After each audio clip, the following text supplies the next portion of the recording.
Burn the Box, a portal to the world of hidden truths and untapped power.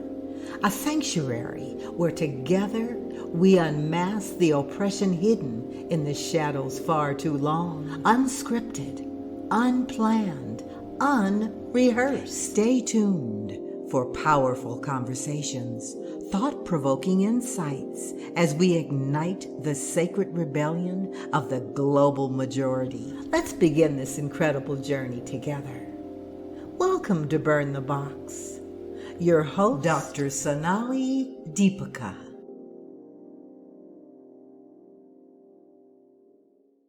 Welcome to another episode of Burn the Box.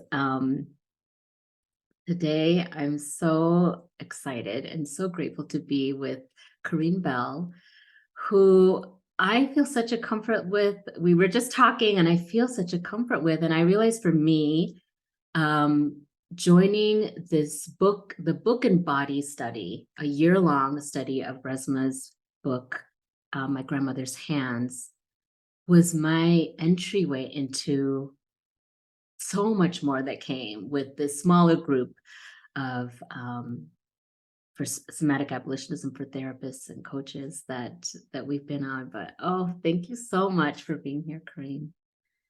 Thank you, Sonali. I really appreciate the invitation, and it's so good to see you again. Thank you. I'm just reminded of being so new to like, well, what is this? What is the body part of the study? Exactly. What are you talking about, body? What are we doing here? And it was, of course, a very charged time in 2020. Right? I mean, Yeah, even just saying really 2020 right now, I know. I felt it in my whole body. Right. I felt 2020 in my whole body. The whole body. A charge. There's a lot of charge. And now I can say just how brave you were really to embark on that. I remember joining a call. I think this was, this is my vague memory, right? But I think there was like an intro call or something with everyone. And there were hundreds and hundreds of people on that call. Yeah, I remember that. In fact, I want to say there were like upwards of like 800 or 900 people on that. I'm remembering the one you're talking about. It was it was the first one with Resma to open right? He was there, I think. That makes sense. Yes. The one that opened up the whole year. Yes. Yeah. Yes. And it was before we had separated into different bodies. I think in that one there was Black bodies. I was in the body culture group. That's there was right. a white body group. That's right. Yeah. It was quite revolutionary now that I think about Honestly, it. Sonali, even when you say it, yeah. You know those times where you're just moving on faith alone. And 2020 was that whole year was like that for me. So even before the pandemic really began, even before the murders of George Floyd and Breonna Taylor and Ahmaud Arbery, before all of those happened, there was this very interesting kind of, I don't know, coalescing of things for me that were calling me into, I had this embodied trauma conference in February of that year. That was the first time that Resma was at an event with me like that. And I had been determined at the time to have him be a part of that. And if he were not going to be a part of that, I was not going to do it. Because of the importance I felt that we had, or the responsibility I felt I had to, if I'm going to talk about trauma, or if I'm going to have any kind of conversation about trauma, I have to have those pieces be a part of it. Otherwise, I'm not going to do it, because I don't want to just perpetuate the idea that, of trauma being so isolated to an individual body anymore. So he said yes, thankfully, to that invitation. And I was terrified. We had almost 30,000 people sign up for that event at the time. Yeah. Having never done anything like that before, not once ever in my whole life. And having lived, I should also add, I had been actually teaching mindfulness for many years at that point at a center in Switzerland. I was teaching there. And then, I've had my own rather, I guess, decades long study and practice of Buddhism. Although I don't call myself Buddhist, I never really have. And yet I have benefited so tremendously from Buddhist teachings and Buddhist practice. And so I was deeply engaged with that at the time. And then, of course, I was training in somatic experiencing. And so a friend of mine recommended Resma's book to me. I can't remember if it was like in 2018, something like that. And that was then about a year after it had been published. And I read it and I was like, drop everything. Just drop it all. Contact the man. Just do it. Like it's over. This is where we need to be right now. And I don't know. Resma must have felt that. Because we started to work together then right after the conference. And I mean, what can I say? He's my brother. I love him so very much. My love and respect for him is so deep, and I'm forever grateful for who he is and the work that he's done in this world and continues to do. And his own beautiful evolution is so beautiful to witness. One thing I've always loved and admired about Resma is how deeply receptive he is. He is constantly engaged in inquiry, curiosity, and research. And he's always it's not like I mean, we can all have kind of like talking points that seem to repeat themselves, right? I feel like Resma is one of those people who you've probably seen him, Sonali. Like he's always there, like writing things down, taking notes. Like some inspiration hits, he's writing it down, and then it's working on him. And that's something I find so beautiful about who he is. Oh, absolutely. As you were saying that, it's like he's constantly evolving. We all are, I suppose, but he's really constantly like pushing, like kind of, it's not just like, oh, I've had this body of work and let's, let's rest. No, Yeah, it's just not that. So really it's very inspiring. Yeah, absolutely. Yeah. Oh, and you were, I didn't say this, but you were one of the co-facilitators in this 2 stages of training of somatic abolitionism for therapists and coaches, that group got smaller, in the second That's right. More cohort. intimate. And this is all from that cohort that these conversations around burning boxes. Yes, I would love to hear a little bit more about burning boxes, because I'm all about, I have to say, I'm very lit up, put intended maybe, by the idea of burning boxes. And what it evokes for me, of course, is this like, all the ways that we become flattened and contained within concepts, labels, things that have been put upon us from external sources, from these structures of white body supremacy and other supremacist systems, and the way that we get caged in by them, and we lose the ability to become something else. And so that's what it evokes for me, and I'm curious if that's what it is for you. It really has been, for me about expanding out of constricted spaces, out of contracted spaces, and about shedding, like identity, shedding conditioning, like, which is what the somatic abolitionism has helped me to do. And so that was my, part of my path really, is to like shed like identities, position, whatever, like all these things. I'm living now in a different part of the world. It's focused on sensuality, sexuality, and embodiment. And it's So for me, that's part of what that's meant, is Yeah. to burn, to just no, we don't belong in boxes, No. you know, Yes. kind of Yes. thing. Feels so intuitively true, doesn't it? It's like, yes, Right. that's correct. We do not belong in We boxes. do not belong in them.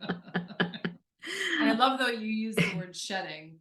Yeah. I have a lot of snakes on my body. I have Oh, I have a serpent here. I often have serpent earrings, but I also have this one. oh yeah, there. love that. And so it really, that evokes a lot for me. Mhm. This Mhm. cycles and Yeah. the shedding that we need to do in order to emerge and become something else. Mhm. Yeah, it really Absolutely. beautiful. I love that image. Mm. Yeah, and how that is, we were talking about resma also, and evolution, how that's like a ongoing process, right? Like we get to keep, we might like a box for a little while, you know, but then Mhm. we get to shed, as the snake does with the skin. We just get to release, and perhaps, which is what this is what I imagine, you know, perhaps getting to be more of an expression of our true essence, kind of this, you know, like what can we release? What can we release? And I'm curious what's alive Yeah. for you in that, in burning boxes in your Well, I life, love or that. shedding. No, I love it so much. Mhm. It evokes for me Eros, you know, and I know this is really probably goes along in the line of what you do in your work, and um Eros as being so much a part of our life energy, our life force, right? And Yeah. how it wants to move, truly discovering how and where it wants to move uninhibited by, as you said, the constraints or the ways it's Yes. become contracted or captured in Mhm. certain ways, Mhm. within certain forms, within Yeah. these identities, that can kind of take over our lives in many ways. And Right. I love the idea that this is going to be a lifelong thing. I don't love it. Wait. Right. I don't. Here we are. Yeah. Did I just say I love that this is going to be lifelong? Yeah. But what I do is, what I love about it is that it rings true for me. That it's an Yeah. iterative process. It's Mhm. what we're doing now will not culminate in some end goal or some end point in our lifetime. Mhm. And because even if we were to reach some point in time that we want to reach, or some state or some other situation, you know, this idea that these kind of harmful cultural forms, we're learning to discover how and where they're living in our bodies, and they're replicated through our bodies. And so, you know, let's say I begin to embody something that I deeply value. Well, that's a practice now. Mhm. And that's a Mhm. practice that I'm going to repeat, right? Because Yep. it's only through the repetition and the creation and recreation of that it continues to live. I remember one time I attended a talk with Alexis Pauline Gumbs, the Black feminist scholar, really incredible work, for her book Undrowned. And I think she said something along the lines of, you know, these systems, you know, if they were to stop in our bodies, they would just stop. Mm. And she paused on that, as one does, as one should, to think about that. They don't live Yeah. outside of us. They don't. Mhm. There's no. I don't know. Maybe at some point, I don't know. Maybe AI is going to take on some. I don't know. I don't want to let's not go too far in that direction. I know, right? But the point is that they live in us, and so they're recreated through us. Without us, without the bodies, these institutions, these structures, they don't. Mhm. Where do they live if Mm. not in bodies? Oh, so that's so potent.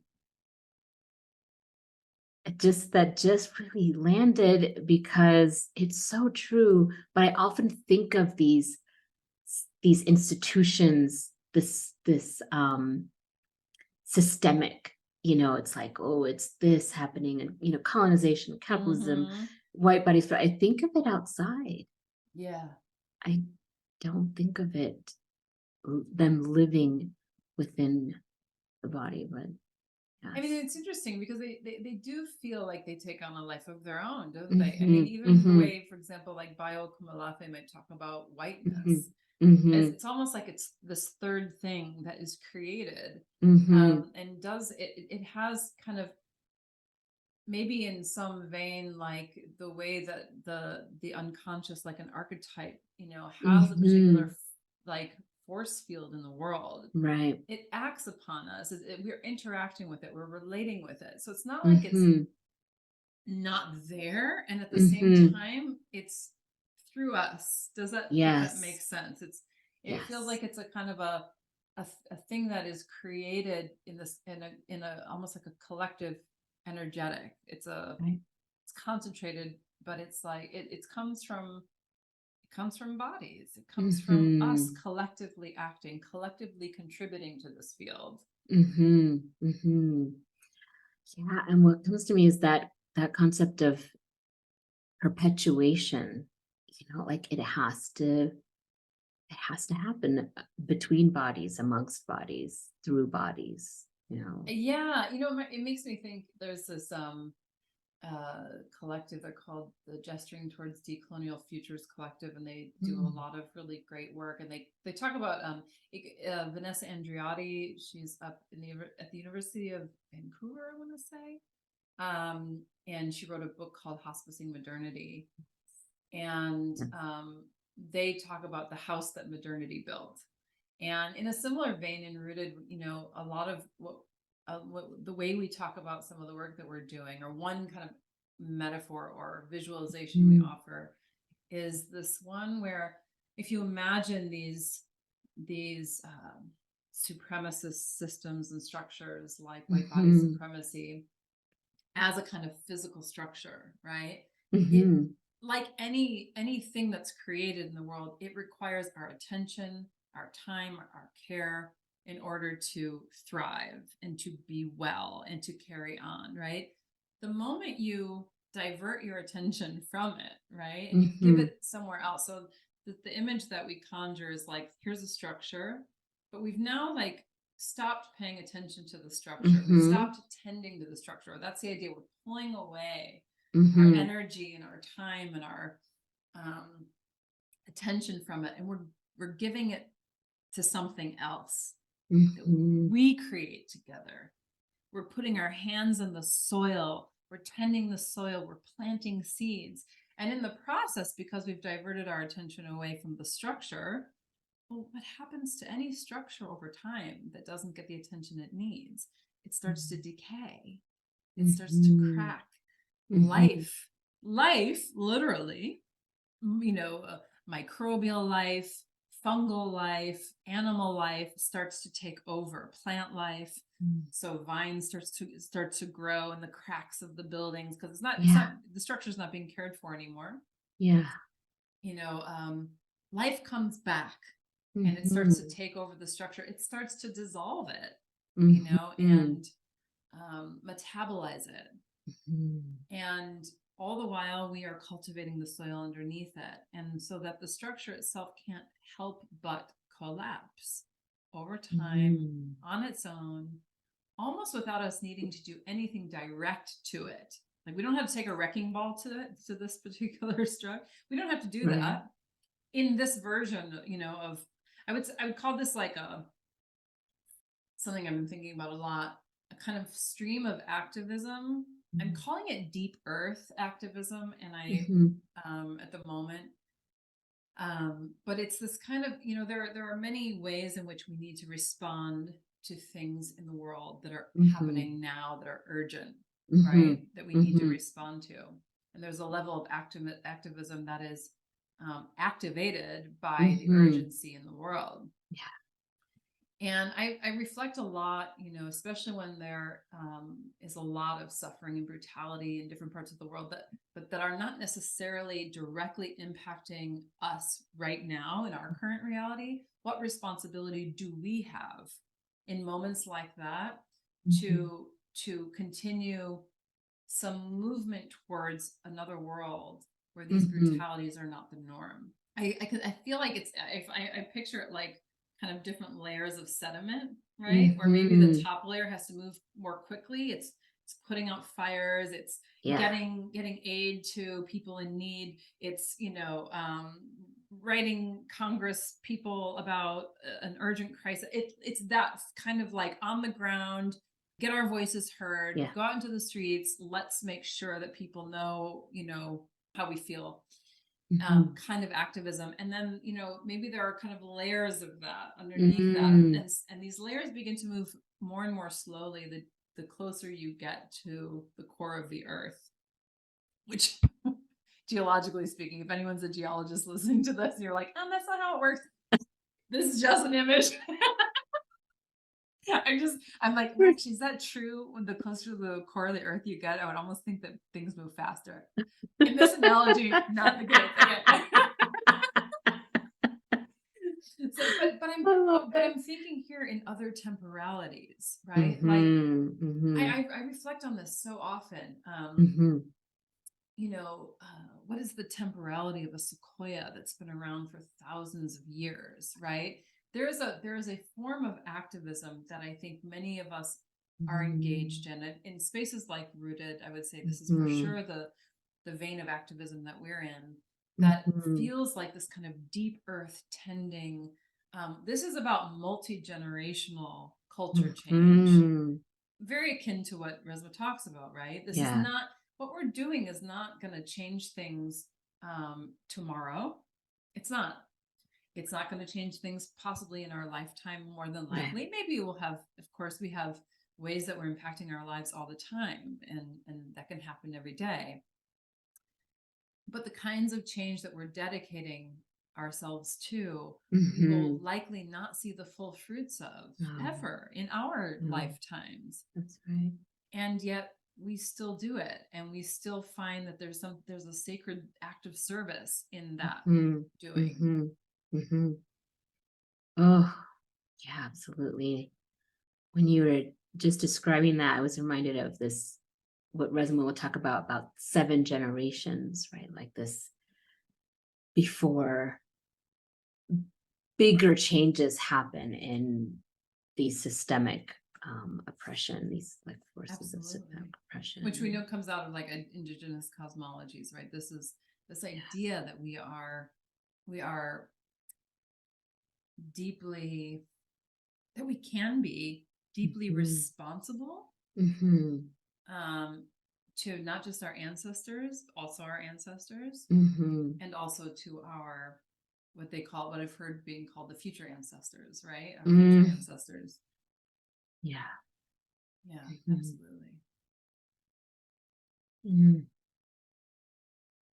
I appreciate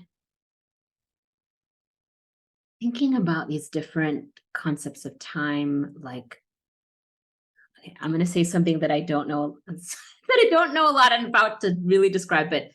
The chronos time, and then what has come into my awareness recently of like kairos time, like it just moving in a different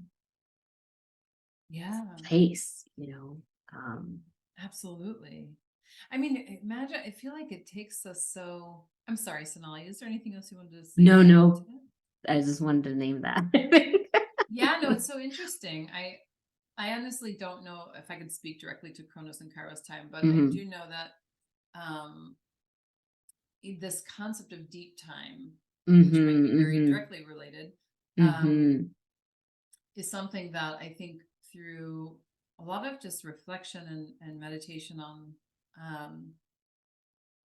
our relationship with Earthkin, the more than human world, there's something that begins to shift, even like phenomenologically, when you consider like the temporality of, or the consciousness and temporality of a sequoia, or a body of water like the Pacific Ocean, or a blue whale. In that ocean, there's this beautiful, I love to follow like all of the like National Geographic, or all of those Instagram channels, right? That especially the ones that show like, deep sea life. And Yeah. there was this one of just a whale. I don't remember if it was, I think it was a humpback whale. So, they have this very particular song. And I just was so captivated by this video. It was just maybe 30 seconds long, showing this whale very slowly. It felt so slow to me, right? In contrast to the kind of rapid pace that many of us in the Western world are very accustomed to. And I thought to myself, I think I actually reposted it, and I said something like, meanwhile, elsewhere on planet Earth, like this is also happening. Yeah. This creature, this being in the sea, is living out a life and living out a lifespan and experiencing time and space and everything so uniquely and so differently from what I am. And there's such a human centric or human supremacist way that we talk about time, that to remember that there are other temporalities is so expansive. It's just, right? It just expands the field so much. Definitely. I love that. I love those channels too. You're watching us. It's like, how can you not? They're amazing, right? So amazing. What's come to me now to bring up is, because it's interesting, because it's kind of been a thread where these are all people like you and others from the community have on a podcast, Burn the Box, and then I'm asking everyone to write a bio or to submit a bio. And then I also asked also asked them, would you like to be introduced? This is like, with everyone I've been in conversation with. And when we had that in the beginning, it's like, no, don't read the bio. It's like immediate cringe moment. I love it, Sonali. Because I ask the very same question every time I'm introducing somebody, because some people do want, please read my bio. And there's nothing wrong with that. I think I'm so curious to hear your thoughts on this too, because I'm in a constant kind of dance with the bio because being in school, every time we have a new instructor, we have to go around the room and introduce ourselves. And every single time I'm like, oh, don't make me do this. And I have to say, at the same time, I both understand where it comes from, and I also kind of am resistant to it. In a lot of social justice spaces, I don't want to say a demand, but we're being asked to locate ourselves, locate yourself, identity, it confers some information in the process of doing that. So, I'm bicultural Black, and so it gives you some orientation to me. Maybe you didn't know that. Maybe you look at me and you see cultural ambiguity, which is very possible. It's happened to me, right? That people just don't know. So it kind of places me within some sphere of knowledge for you, about where I might be coming from when I speak. And I both understand that, and at the same time, I resist that kind of capture and the restriction that feels inherent in that.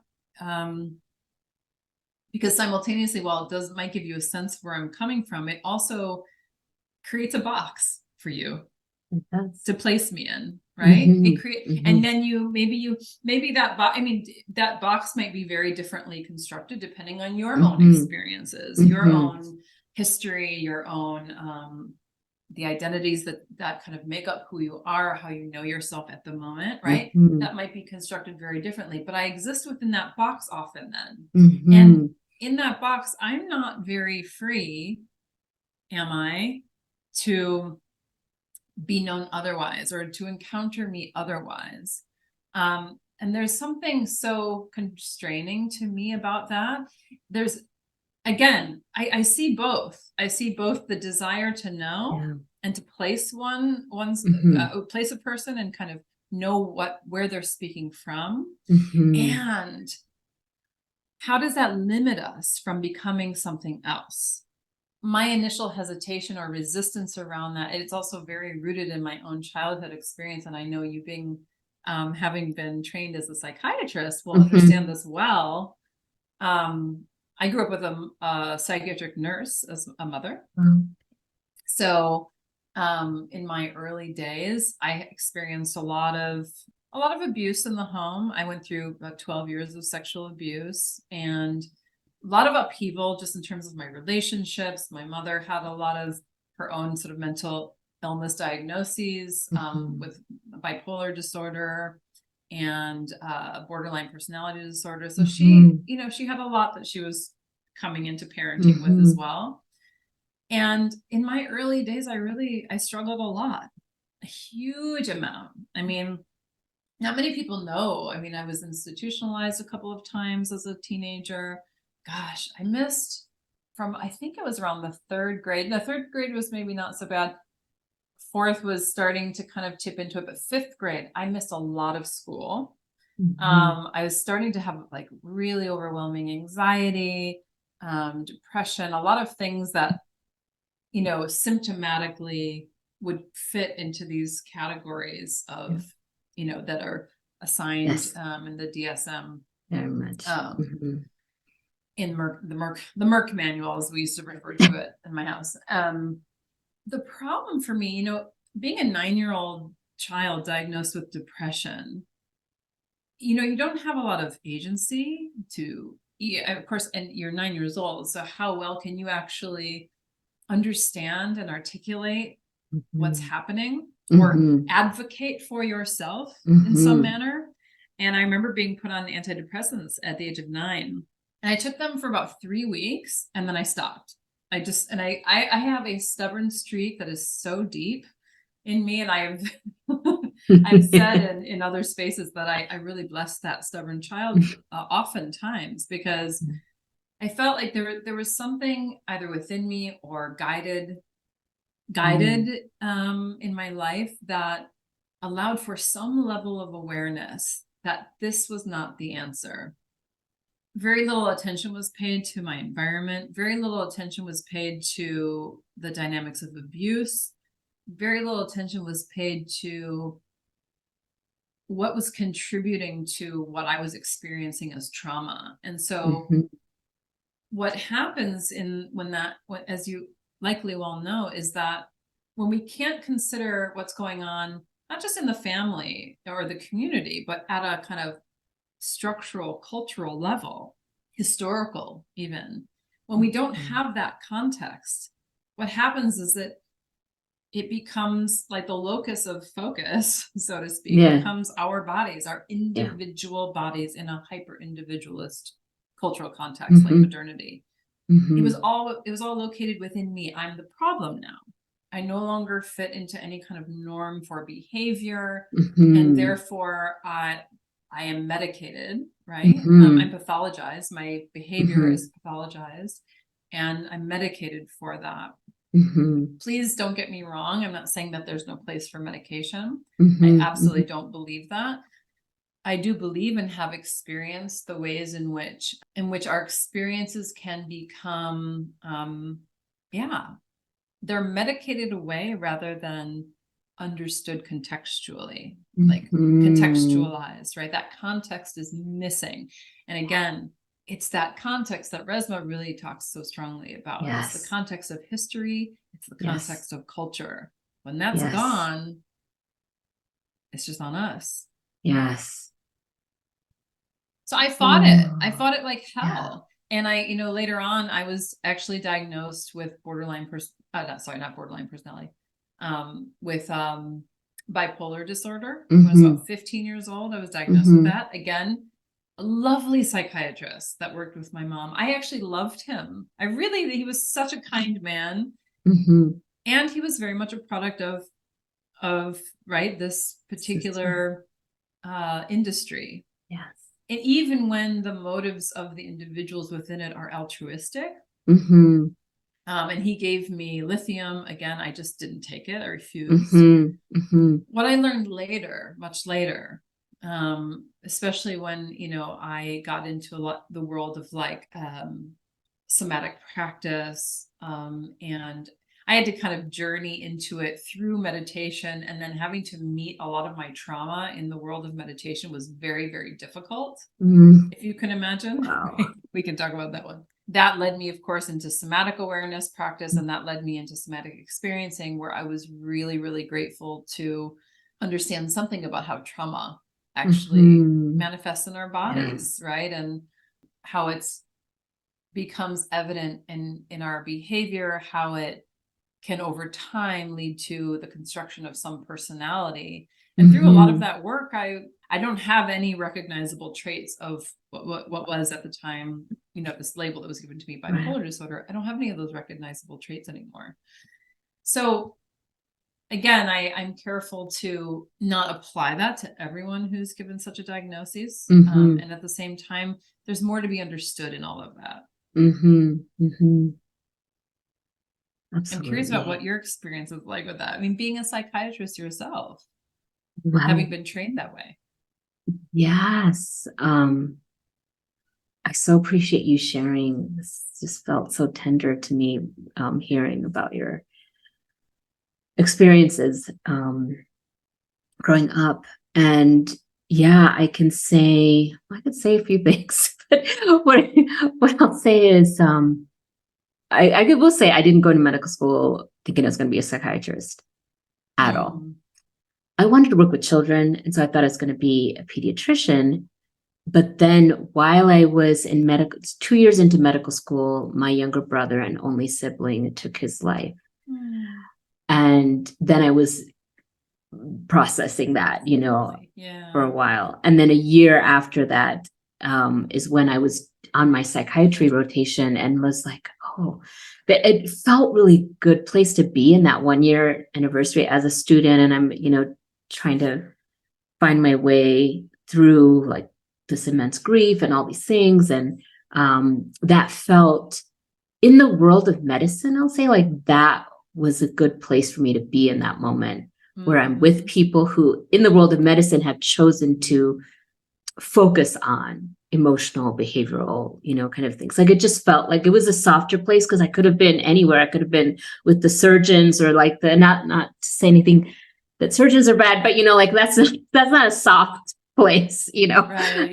There could have been like different places. So I was with these psychiatrists, and then it was like, oh yeah, there is an actual field of child and adolescent psychiatry. So just to reflect on what you're asking, at some point, eventually later, I was for a little while the medical director of pediatric mood disorder clinic in the University of Illinois in Chicago. Oh, wow. And saw, like so many different situations come through. And I'll acknowledge that my brother had that diagnosis of bipolar disorder. And then eventually I have that diagnosis. Like that's been part of my journey. And as you name it, it's like, there's just so much when you were sharing what you're sharing, because it's like that we have to be careful about diagnoses. I don't love diagnoses. I mean, they can be helpful, and they can they can put people in boxes, and they can also be helpful. Yes, both. Kind of like a both, definitely both and there. In my world as a psychiatrist, it's like we needed something to know how are we going to help, and especially with medication, like you needed to know what you were trying to treat or what you were trying to target or whatever.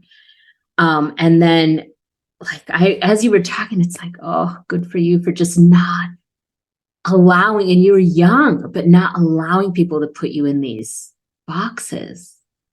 Because I can imagine at 15, right, of being diagnosed with bipolar disorder, that could have been a whole lifelong thing, right? Well, that's what makes me so curious, right? Yeah. It reminds me of there was a woman I worked with many, many years ago, and I don't think she knew about my own sexual abuse history, but she was talking about someone else that she knew who had been sexually abused. And I'll never forget, she said out loud, she was like, when that happens, like your whole life is ruined for the rest of your life. And I remember I share that story, and the reason why it remains so strong in my memory, because it was one of those moments was kind of this quintessential moment of why I resisted labels as strongly as I did from the time I was young. There was this very powerful, very determined force that was like, no, you are not going to. I wanted to be able to determine my own future. You know, self-determination was so important without even having a clue what that meant, or even access to that word.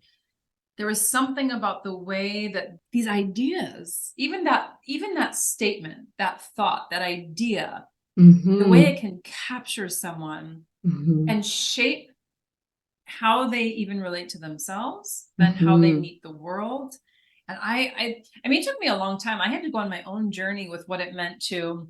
I refused the victim label and identity for so long. Like, I was like, nope, that is not me. I will not take that. Absolutely not. You will never put me, because of that fear that it would define the rest of my life if I were.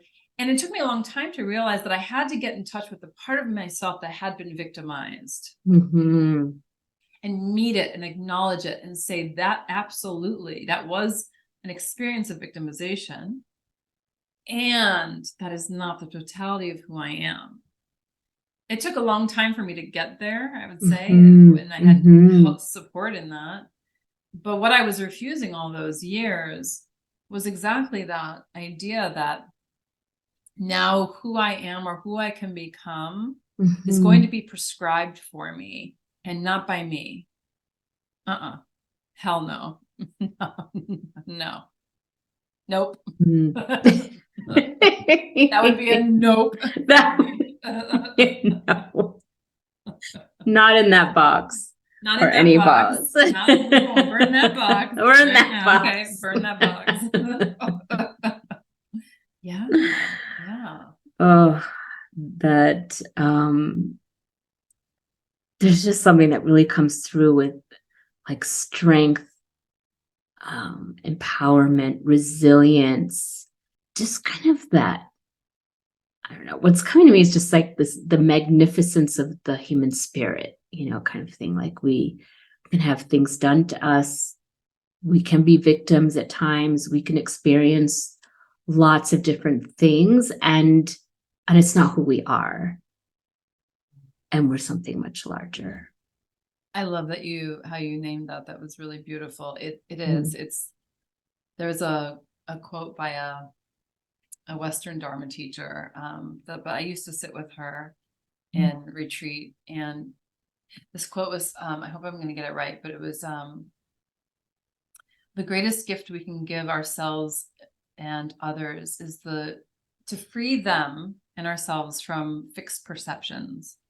It's what allows them and us to be these ever unfolding beings that can surprise us. I have held that quote, I think, like a mantra in my heart for so long.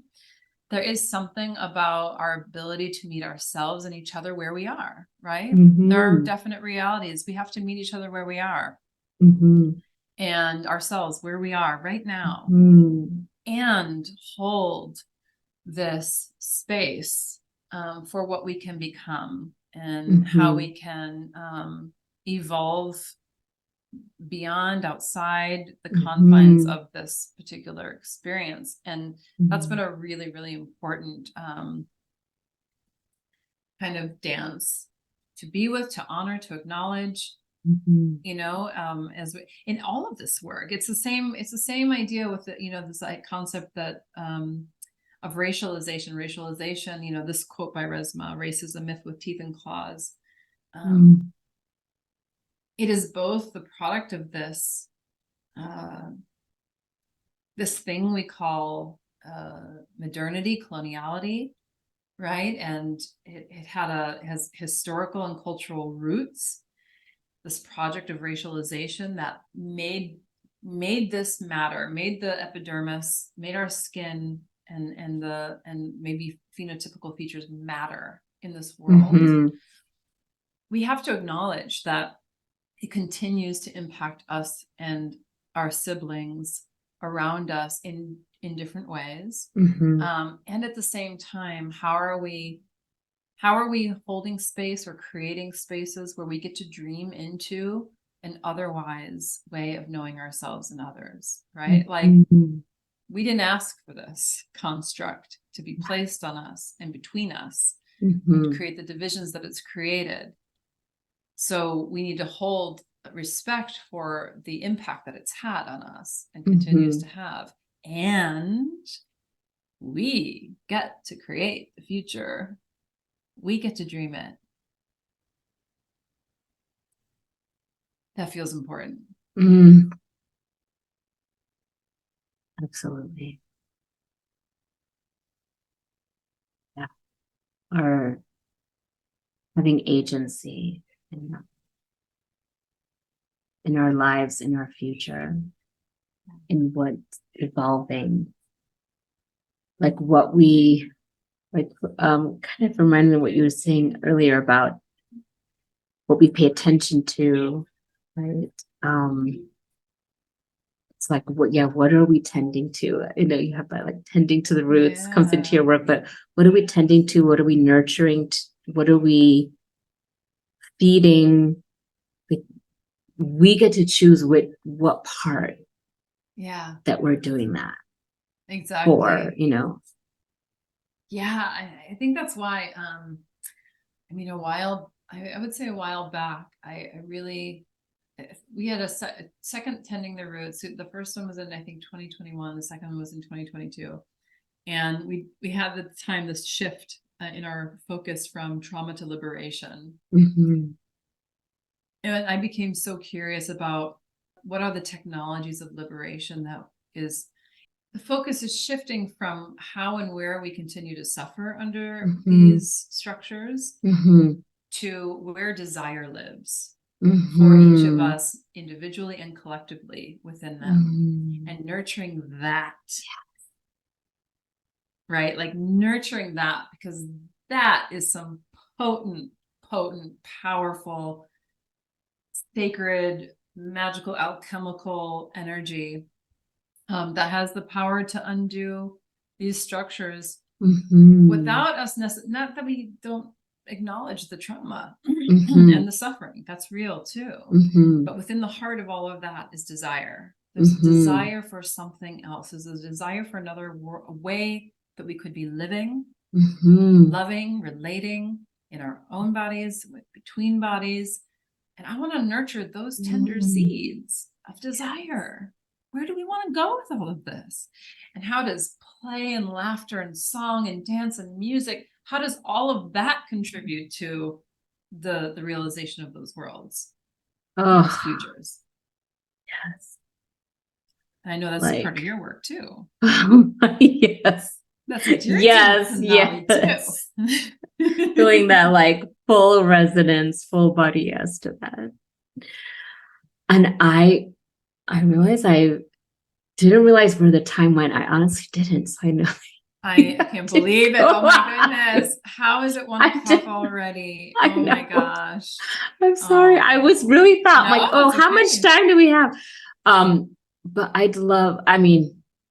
honestly, I'd love to have another conversation at some point. However, that would, whether that's recorded or not, that's totally fine. Just even to have it.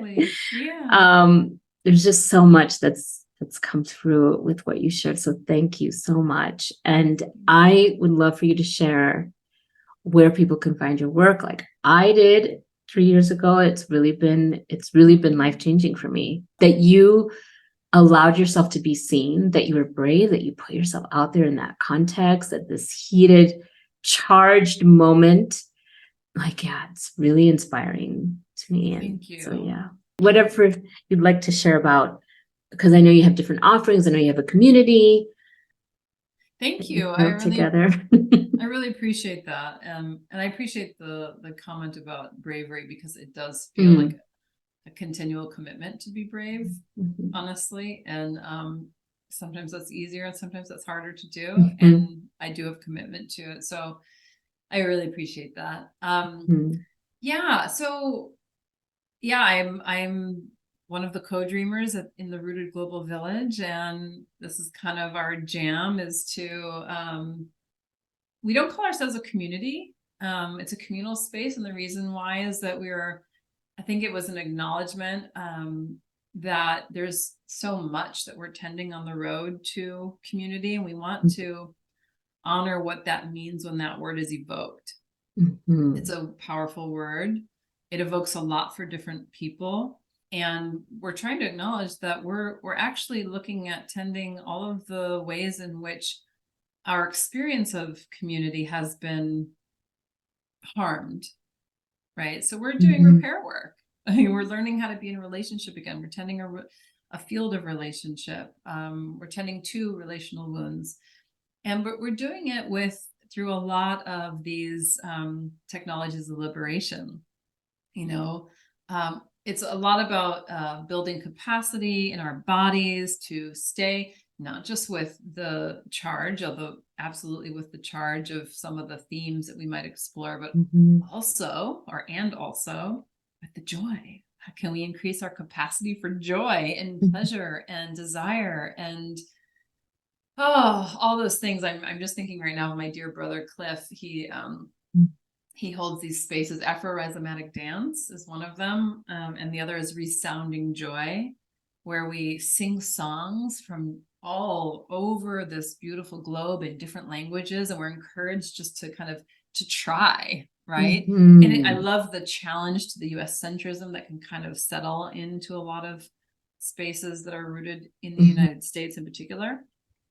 And the amount of joy that just opens up all these portals for us to find ourselves and each other in relationship in ways that might surprise us, and it's that ability to be surprised again, to behold the mystery in you and the mystery in me, and that we get to be. I mean, honestly, I crave to be in spaces like that. So we're creating them, right? The Rooted is one of many beautiful organizations that are doing important work. But people can find us at rootedglobalvillage.com. I guess it'll be in some show notes or something like that. And also be there. on Instagram, I think we're tending roots. So tending the roots, but with a we'll have that too. Yeah, thank you so much. Yeah. Much easier written than said. right. But thank you, Sonali. It's such a beautiful experience to be with you. I really have enjoyed it so much. And it's so good to see you again after all this time. And I hope we can see each other again soon.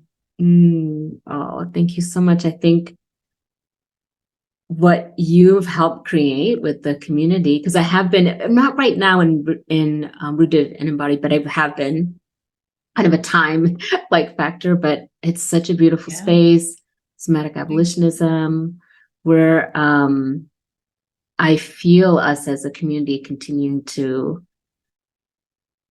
cultivate our connections. So I'm so grateful for that. I'm so grateful for you. Likewise. Thank you so much. Thank you. Thank you for listening and being a part of the Burn the Box movement.